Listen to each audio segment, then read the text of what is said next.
Êxodo capítulo 3, nós vamos ler apenas o versículo 6. Êxodo capítulo 3, versículo 6. Eu tenho uma rápida reflexão essa noite para o nosso coração.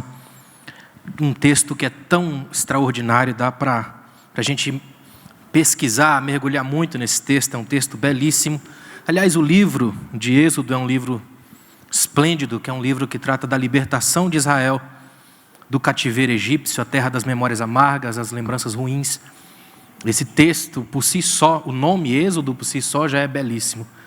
É um termo grego, na mistura de dois vocábulos gregos, ex, para fora de, rodós, caminho. É o caminho que te leva para fora. Como é bom a gente saber que sempre tem um caminho na Bíblia que aponta para um lugar, para a liberdade. Fora daquilo que asfixia, que sufoca, que empareda a vida, não é? É bom a gente viver a perspectiva da libertação. A gente vai aprender alguma coisa rápida aqui hoje para o seu coração, para a sua vida, para a nossa história. Amém, irmãos? Êxodo, capítulo 3, versículo 6, diz assim, ó: E disse mais, isso aqui são palavras de Deus: Eu sou o Deus de teus pais, o Deus de Abraão, o Deus de Isaque e o Deus de Jacó. E Moisés escondeu o rosto, pois teve medo de olhar para Deus. Meus irmãos, eu estava pensando essa tarde em alguma coisa sobre esse texto, e algumas coisas aqui me chamam muito a atenção, porque não é um texto onde a gente vai até Deus. É um texto em que Deus vem até a gente. Há uma inversão extraordinária da procura. Quem busca aqui é Deus, não Moisés. Moisés está longe, está em fuga, e nunca é bom andar em fuga, correndo, fugindo de todo o seu passado, de toda a história, de tudo que o envolveu, da confusão que a própria vida havia se tornado, o que acontece de vez em quando na vida da gente, até que ele dá de cara com um Deus que resolve se revelar na perspectiva da simplicidade mais absurda que se puder ter noção. Não é um Deus que se revela no alto de um monte, não é um Deus que se revela em coisas mirabolantes, espetaculares, é um Deus que vem e se revela na simplicidade da mistura de fogo e sarça. E isso chamou muita atenção de Moisés, uma vez que a gente sabe que Moisés foi educado nas escolas do Egito. Era alguém com alta educação para a época, e uma das principais características daquelas escolas da época era o estudo da física. Acreditavam, por exemplo, que o fogo era elemento devastador por natureza, implacável. Uma vez que o fogo se levanta e age, nada consegue parar seu furor, sua força. Eles até brincavam dizendo que era a única força da natureza que destruía a si própria, porque não tem mais nada para queimar, queima a si mesmo, até terminar numa pálida fumaça. Só que agora Moisés está olhando para uma cena que intriga ele, que mexe com os paradigmas, que acaba com todos os processos ensinados a vida toda. Ele vê que é uma pequena sarça, que não tem nada, que não dá para ter uma coisa espetacular tirada dela. É simples, até hoje os judeus têm um certo problema com a sarça, de tão simples que é. E ele vê que o fogo eleva-se contra a sarça, mas ela não se consome. E o que é interessante é que no texto bíblico, você lê em casa com calma, o texto não diz que o fogo não consumia a sarça. É incrível isso. Diz que a sarça não se consumia. A ênfase está na sarça, não no fogo. O fogo fez o máximo, fez o que podia. É da sua natureza o ataque, ele tentou queimar, mas a sarça não se consumia. E isso mexeu com a mente de Moisés, ficou de longe observando, até pensar, quer saber, vou chegar mais perto para ver. É incrível isso. Quando ele vai chegando mais perto, aí vem o segredo da pequena sarça. A Bíblia diz que do meio da sarça saiu uma voz. E o meio na Bíblia é sempre ponto de equilíbrio, é fugir dos extremos, é não criar-se nas perspectivas de todo mundo, é ficar no ponto de equilíbrio. Do meio da sarça saiu uma voz, e a voz vem num convite, numa troca de ideia, numa proposta de relação que se conhece pelo nome: Moisés, não chega para cá, tira as sandálias dos teus pés, porque essa terra que você está pisando aqui, é santa. Olha o que Deus estava dizendo para Moisés. Tomara que você consiga entender como é extraordinário isso. Deus está dizendo para Moisés assim: Moisés, comigo a proposta agora é outra. Eu vou te apresentar uma nova forma de enxergar a vida, novos jeitos de viver. Eu quero que você entenda que a partir de agora comigo é na base da imaginação. Deixe que a sua mente seja percebida do meu jeito, o que significa tirar a sandália dos pés e pisar no meu chão, no meu solo, do jeito que você veio ao mundo. Pise no chão. A lógica é tremenda. Os judeus acreditam que quando a gente pisa no chão, de chinelo, de sapato, Os rabinos dizem que você não está pisando na realidade, está pisando numa borracha que você criou para se proteger das bactérias do solo, uma vez que você está sempre na perspectiva da ameaça. Então agora Deus vem e avisa: se você quiser andar comigo, tem que correr os meus riscos, tem que arrancar as sandálias, tirar as proteções, chegar para perto de mim para perceber duas coisas. A primeira, esse fogo não queima o que é natural. Olha que incrível, ele está atacando a sarça, mas não destrói a sarça, porque é natural. E esse fogo não é um fogo comum, não é desse que vem para destruir, para arrebentar, nem para matar. É um fogo que vem para purificar, ampliar a vida e acertar os horizontes. A partir de agora, a sua perspectiva muda. Você vai andar comigo. Tem outro jeito de viver. Queria que a gente saísse daqui hoje com outros novos de ver. Amém? Não dá para mudar o mundo, não dá para mudar a vida, mas dá para mudar o ponto de vista. Dá para a gente saber que Deus está com a gente aqui hoje num outro jeito de ser e viver. É um Deus que se aproxima de mim na base do convite. Quer ver uma coisa espetacular? Deus olha para Moisés e fala assim: Moisés, é uma troca, uma conversa no texto. O texto é bem claro nisso, é uma reflexão na base da conversa. Eu acredito muito no Deus que salva pelo diálogo, pela dádiva da conversa. A gente faz duélogo, né? Um duelo de palavras para ver quem morre no silêncio. Deus é na base do diálogo, troca de ideias. Não é quem fala melhor, é quem fala junto. Então Deus propõe a conversa, Deus se aproxima dele. Olha o que Deus diz para Moisés, porque pensa comigo aqui, ó. Uma coisa é você sair para enfrentar a vida, para criar um trabalho, uma proposta, um projeto, um sonho, alguma coisa com gente que você não conhece. Seja sincero, por mais extraordinário que você seja, por mais carismático que você seja, a gente nunca se sente muito à vontade num lugar ou com gente que a gente não conhece. Aí Deus chega para Moisés e quebra logo a barreira. Vai dizendo para Moisés: Moisés, eu sou o Deus dos teus pais, eu já te conheço. Você não é um susto para mim. Eu vou me apresentar a você, mas me apresento na redenção do seu passado.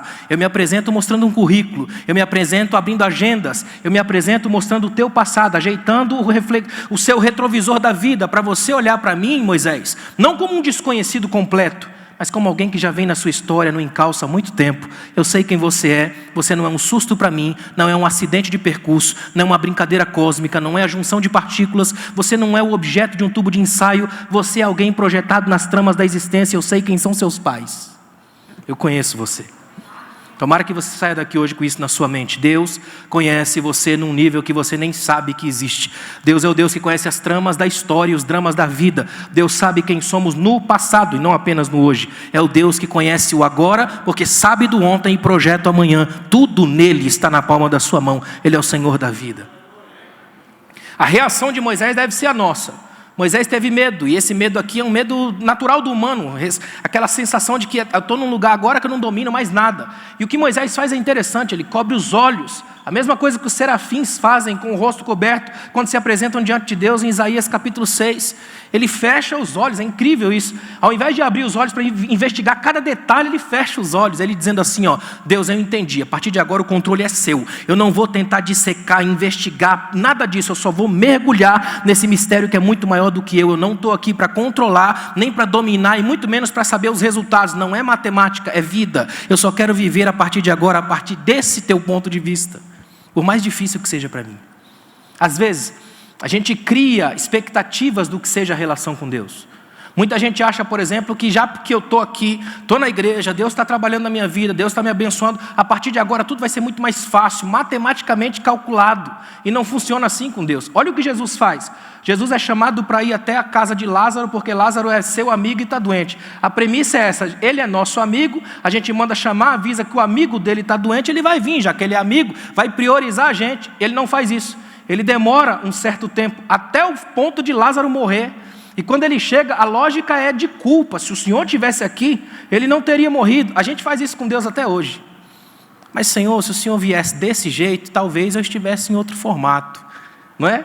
Acontece muito com a gente essa mesma perspectiva. Olha que interessante. Muita gente diz assim: não, já que eu sou filho de Deus, a coisa para mim vai ser completamente diferente. Só que preciso lembrar os irmãos que se a gente for bíblico, não é porque ele é nosso amigo que ele vai priorizar a gente. O que ele vai fazer é andar com a gente. E se para isso for preciso a gente tirar as pedras, Ele vai permitir que as pedras sejam roladas primeiro, só para depois a gente poder tirar. É uma parceria de vida, Deus e a gente, andando em outros modos de viver. Eu quero que você saia daqui hoje com isso na sua cabeça. Existe outro jeito de viver, e o jeito que Deus propõe para a gente aqui hoje é na perspectiva dele, no olhar dele, do jeito dele, com as falas dele, com os meios dele, nos ambientes dele, com a roupa dele, descalços para ele, sendo humanos, com o pé no chão e andando na vida. É isso que Deus quer que a gente faça. Deus traz Moisés com a mente entupida de deuses e de mitologias egípcias e arranca tudo isso, coloca Moisés com o pé no chão, com uma vida completamente diferente de tudo aquilo que seja as lógicas do palácio. Deus vai falar com Moisés, fala na leveza insustentável da nuvem, não mais nas pedras duras do Egito. É um Deus que vai dizer para Moisés: Moisés, andando comigo a coisa é outro mundo, é outro nível, é outra perspectiva. A partir de agora, eu quero ser professor da sua vida. Deus para Moisés não é teólogo, é pedagogo. Ele guia pela mão.